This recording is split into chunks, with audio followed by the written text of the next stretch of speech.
What's up, Managing Madrid podcast listeners? This is Kiyan Sobhani. What you're about to listen to or watch, depending on what platform you're consuming the content on, is a clip from the mailbag, the world famous Real Madrid Managing Madrid mailbag that goes up once a week exclusively over on patreon.com/Managing Madrid.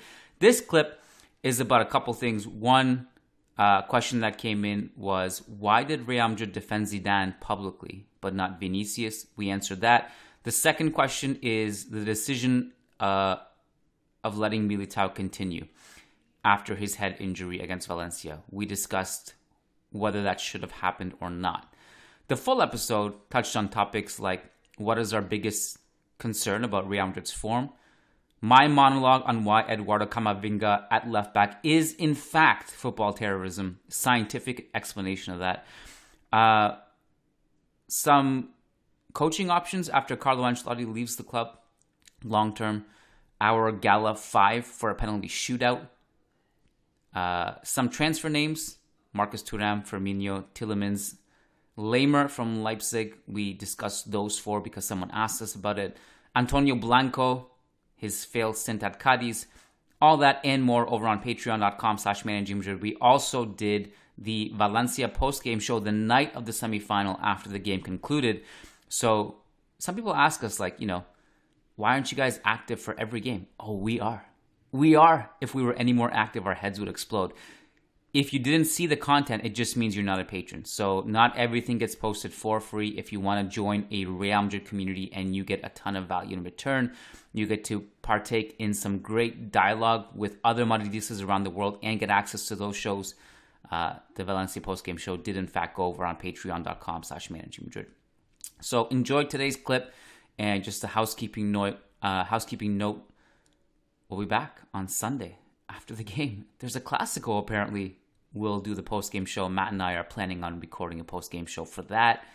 And if you're interested in preview content, we won't have time to do it on Managing Madrid, but Diego Lorin and I are doing a preview on Churros y Tácticas, our other podcasts on this network. So enjoy the clip. Thanks for listening, and let's go. McGboy says, unpopular position here, but why did Real Madrid feel the need to release an official statement on Graet's comments on Zidane?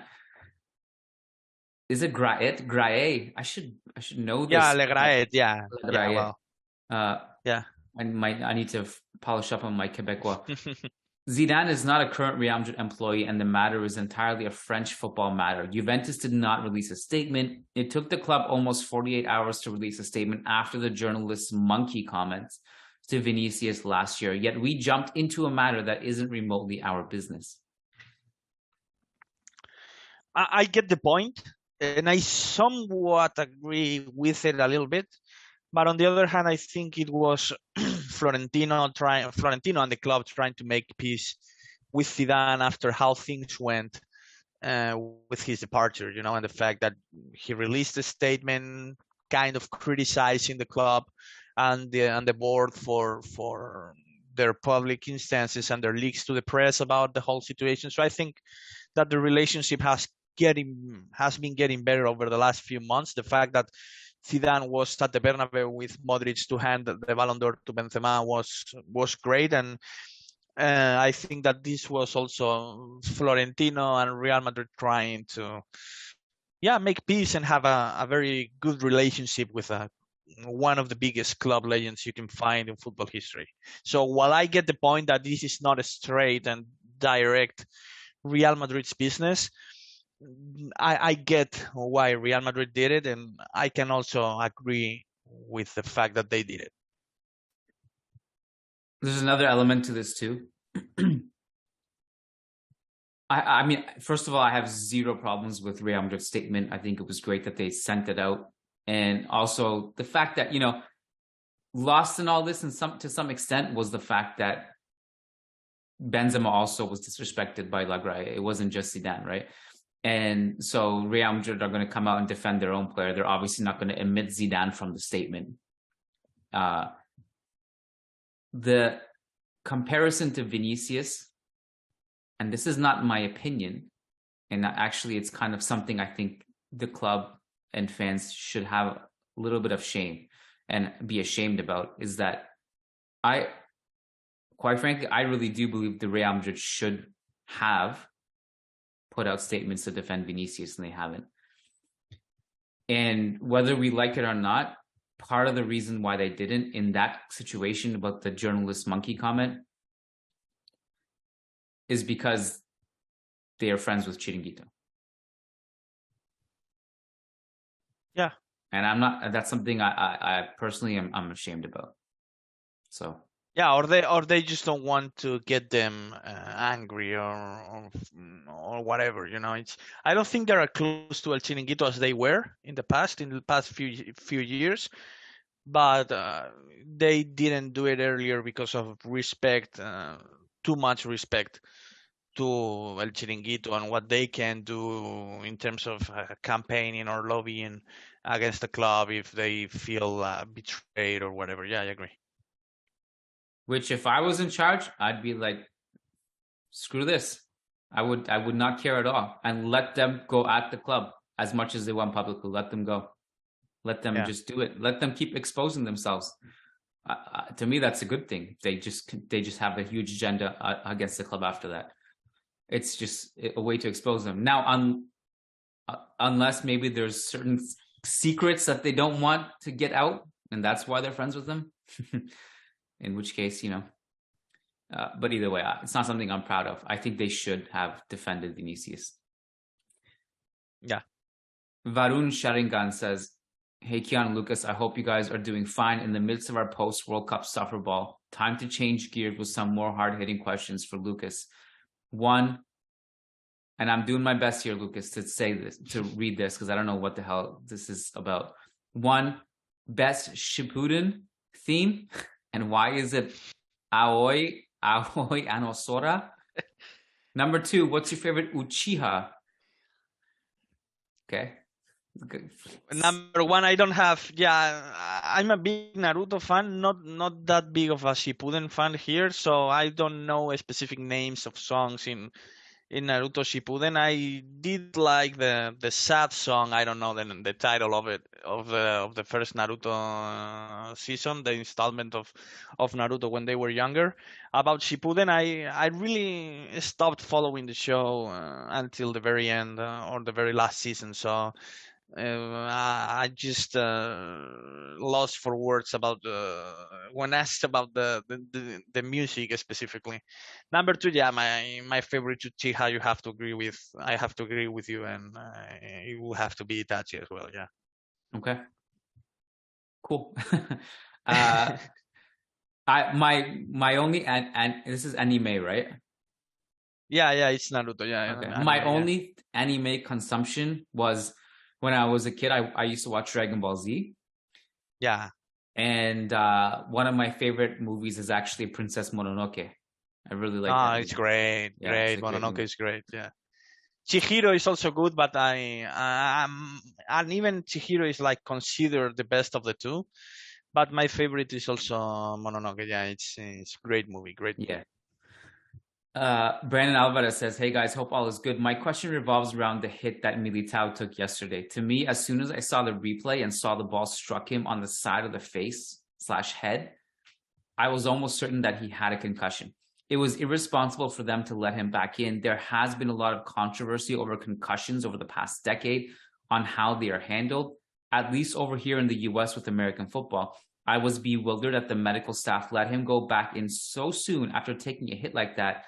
In the NFL, at every game, there is an independent doctor, one on the field and one up in the skybox, whom is hired by the NFL and not the teams, to determine if a player on either has a concussion or on any given play. And if they even suspect they do, they stop the game, remove the player, examine, determine if they can continue, and they usually don't. I understand that the two sports are very different in physicality, but players do use their heads a lot in the sport. Do you think they should adopt something like having an independent doctor at all games? Sorry for the long question. Words just keep coming. No worries, Brandon. That's a good question. I get the point, but I don't think it's that big of an issue here in football and soccer. Like, I get that it needs to be treated better. so in order to avoid big things from happening, that's for sure. But we are not seeing this on a weekly basis like it happens in American football. So that something needs to be done to address it. I just don't think it's that frequent or that common for La Liga or UEFA or even FIFA to address it right now and place independent doctors and all that. I just maybe when a similar case like this happens, in my opinion, right now, a good way to tackle it would be the referee to have a quick. Obviously, the referee is not a doctor, but the referee having a bit of knowledge about symptoms and all that, so that he could take a look at the player and decide whether or not he's fit to continue. Because right now, I think placing independent doctors to tackle this issue would be a little bit of an overreaction, considering how rare these cases are in football right now. Okay, so I'll disagree with you there. I think it's a good idea. Now there are obviously teams have their own doctors and stuff, but I don't hate the idea of having a doctor on the field that is neutral and is hired by the league to just be there as a third opinion or a second opinion. I don't think Militao should have been allowed to continue last night. Because the way I see it, you're either sure he has a concussion or you're unsure. And if you're unsure, that means you're sure he has a concussion, in my opinion. That's what it should mean.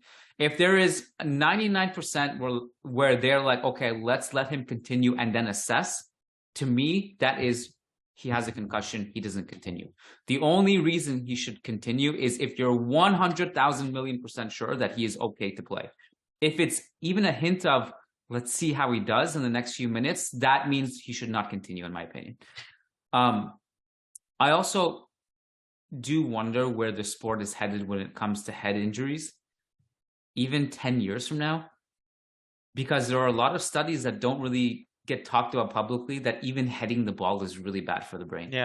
It's like, maybe not if you're doing it once in your life, you're playing pickup, but there are studies now that have tracked players' brains after a career of headers. It's not good. And I actually wonder what the future of sport is because of that reasons. If we're going to look at it as, I don't know, because it's not a sport where you can put a helmet on. It's not. No. You can't.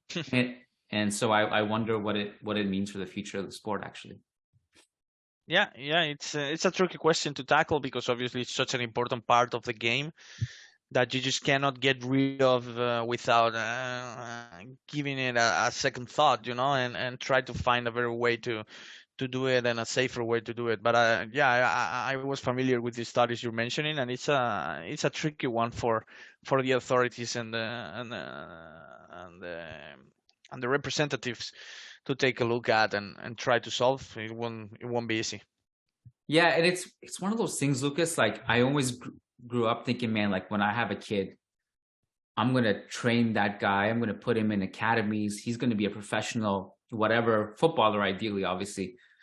The more I research this stuff, the more I even read about not only football, but just something like, we're not really built as humans to do the physical exertion of the elite contact sports that we do.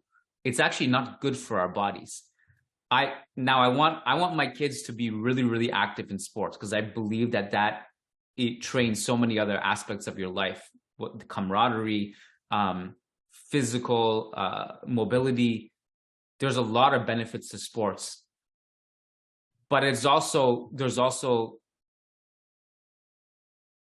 not necessarily at this kind of level. Is like, if my son came to me, basically was like, hey, I don't want to be a professional sports player, I'm kind of like relieved. I'm like, okay, great, it's fine. Just be a normal, healthy person, and don't have shattered bones and shattered skulls and all this stuff. That's cool with it. Yeah, the elite part of any sport, really, is the threshold when it becomes unhealthy for pretty much everyone. I mean, the marathon runners, the Tour de France cyclists, those sports who are pretty much harmless and even healthy when everyone practice them on a weekly basis and with normal workout routines, become unhealthy when you try to take them to the elite level. Obviously, it's not healthy to ride a Tour de France for 21 days straight.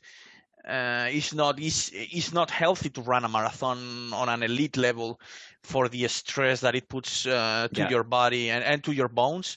So as soon as the sport becomes or as the sportsman becomes elite, it loses the healthy factor of it. That's 100%. I'm struggling thinking of a sport which stays healthy even on an elite aspect of the sport. I don't think I can think of one.